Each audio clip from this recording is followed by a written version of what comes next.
আসসালামু আলাইকুম। স্বাগত জানাচ্ছি বাংলা ধারার নিয়মিত আয়োজন ২৪ ঘন্টার চট্টগ্রামে। সাথে আছি আমি ইসা মোহাম্মদ।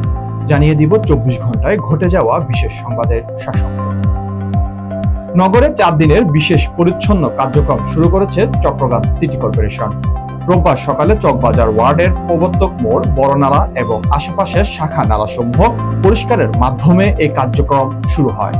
এ সময় উপস্থিত ছিলেন চসিকের প্রধান নির্বাহী কর্মকর্তা শেখ মোহাম্মদ তৌহিদুল ইসলাম ও প্রধান পরিচ্ছন্ন কর্মকর্তা কমান্ডার লতিফুল হক কাজমি। চসিকের জনসংযোগ শাখা সূত্রে জানা যায়, দ্বিতীয় দিন আজ সোমবার ১৬ নং চকবাজার ওয়ার্ডের কাতালগঞ্জ বৌদ্ধ মন্দিরের কন্টেনারের সামনে এবং ৮ নং সুলভবহর ওয়ার্ডের বিপ্লব উদ্যানের সামনে থেকে ২ নং গেটের দিকে পরিচ্ছন্ন কাজ করা হবে। বৈষম্য বিরোধী ছাত্র আন্দোলনে শহীদদের প্রতি সম্মান ও নগরীর সৌন্দর্য বৃদ্ধির প্রকল্পে চট্টগ্রামের ২ নং গেট ১৬ শহর সংলগ্ন বিপ্লব উদ্যানের নির্মাণাধীন বাংলাদেশের জাতীয় পতাকার প্রতিকৃতি থেকে বঙ্গবন্ধুর সকল ছবি অপসারণ এবং শহীদদের নাম উল্লেখের দাবি জানিয়ে সিটি কর্পোরেশনে স্মারকলিপি জমা দিয়েছে বৈষম্য বিরোধী ছাত্র সমাজ।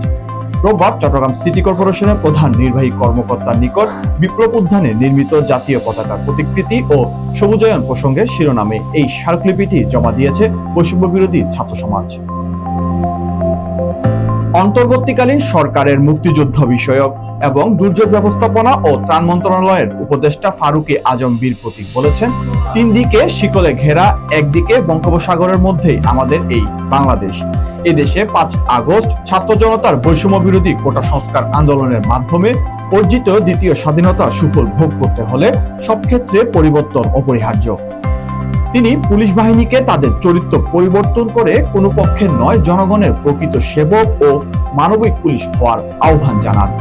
রোববার দুপুরে দেশের দ্বিতীয় বৃহত্তর কওমি মাদ্রাসা পটিয়া আল জামিয়া আল ইসলামিয়ার আহত ছাত্রদের সজ্জাপনে এসে তাদের খোঁজখবর নিয়ে তাৎক্ষণিক প্রদত্ত এক প্রেস ব্রিফিংয়ে তিনি একথা বলেন। চট্টগ্রাম উন্নয়ন কর্তৃপক্ষের ৩টি পদে রদবদল করেছে কর্তৃপক্ষ। দীর্ঘ সময় ধরে বঞ্চিত থাকা সিডিএর কর্মকর্তাদের নতুন করে শীর্ষ পদগুলোতে পদায়ন করেছে কর্তৃপক্ষ। বৃহস্পতিবার সিডিএর ৩ কর্মকর্তাকে নতুন করে ৩টি পদে পদায়ন করা হয়।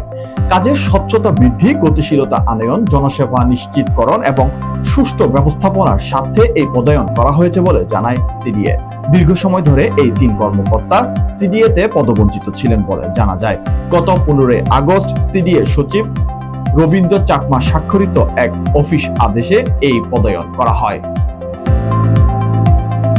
শান্তিতে নোবেল বিজয়ী ডক্টর মোহাম্মদ ইউনূসের নেতৃত্বাধীন অন্তর্বর্তী সরকারের প্রতি পূর্ণ সমর্থন রয়েছে বলে মন্তব্য করেছেন বিএনপির স্থায়ী কমিটির সদস্য আমিন খসরু মাহমুদ চৌধুরী। রোববার বিকেল ৩:৩০টার দিকে চট্টগ্রাম মেডিকেল কলেজ হাসপাতালে আন্দোলনে আহতদের দেখতে গিয়ে তিনি একথা বলেন। আমিন খসরু মাহমুদ চৌধুরী বলেন, সবাই অন্তর্বর্তী সরকারকে সমর্থন দিয়েছে, কারণ যেসব মৌলিক কাঠামো ও প্রতিষ্ঠান ধ্বংস হয়ে গেছে সেগুলো একটি ট্র্যাকে আনতে হবে। সুতরাং তাদের পূর্ণ সমর্থন রয়েছে। আশা করি সামনের দিকে কাজগুলো দ্রুত সম্ভব তারা করতে পারবে। সরবরাহ সংকটের অজুহাতে খুচরা পর্যায়ে বেড়েছে কাঁচামরিচের দাম। গত ২ দিনের ব্যবধানে কেজিতে দাম বেড়েছে ৮০ টাকা পর্যন্ত।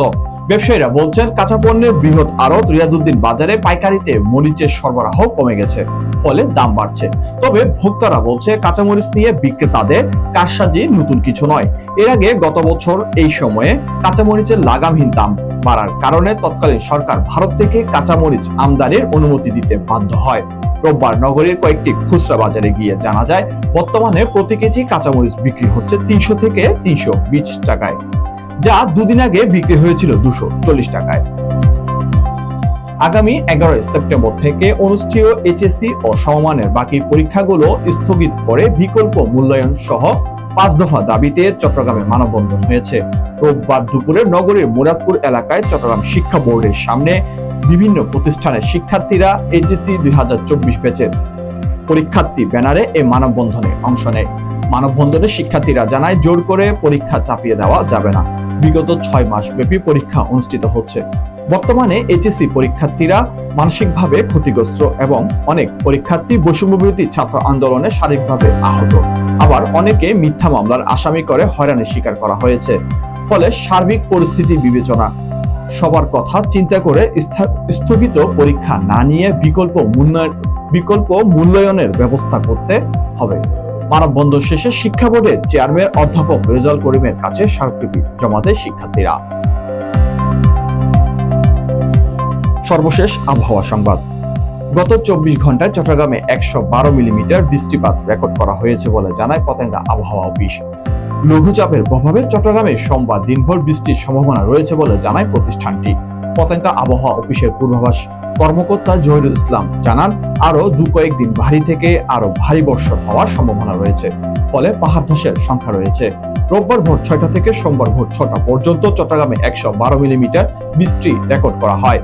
লঘুচাপ সক্রিয় থাকায় সমুদ্র বন্দর সমূহকে 3 নম্বর স্থানীয় সতর্কতা সংকেত এবং নদী বন্দরগুলোকে 1 নম্বর নৌ সতর্কতা সংকেত দেখিয়ে যেতে বলা হয়েছে।